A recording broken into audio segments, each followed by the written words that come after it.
আসসালামু আলাইকুম। আসলে আমরা মেডিকেলে আসছি আফুকে দেখার জন্য। আপনারা সবাই জানেন যে আপুর আত্মীয়স্বজন তেমন নেই, কিন্তু ওনার চিকিৎসা করতে অনেক টাকা পয়সার প্রয়োজন। তা আমি এর আগে ওনাকে নিয়ে একটা ভিডিও করেছিলাম।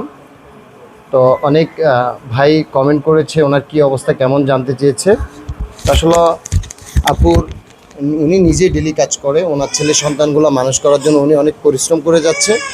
তো আমাদের মারিশা থেকে একজন ফলোয়ার ভাই যে ওনার জন্য কিছু নগদ অর্থ আমার কাছে পাঠিয়েছে।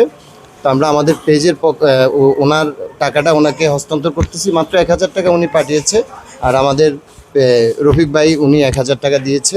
তো আমি ওই টাকাটা ওনাকে দেওয়ার জন্য এখানে মূলত আসা। তো পরিবেশ পরিস্থিতি আপনারা বুঝতে পারছেন, এই আপুটা আসলে অসহায় একজন মানুষ। আপনারা যদি পারেন, আপনাদের যে অবস্থা আছে যেইখান থেকে যতটুকু পারেন ওনার পাশে থাকার জন্য চেষ্টা করবেন। ওনার অলরেডি একটা অপারেশন হয়েছে পায়ের, আরেকটা অপারেশন করতে হবে, ওনার অনেক অর্থের দরকার।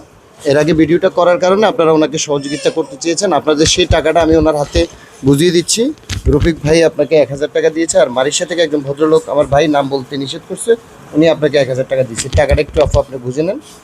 এই টাকাটা আমি ওনার হাতে, যে আপুর হাতে টাকাটা বুঝিয়ে দিলাম। আর ওনার টাকাটা আমি ওনার কাছে বুঝিয়ে দিয়েছি। আপনাদের দায়িত্বটা আমি পালন করেছি।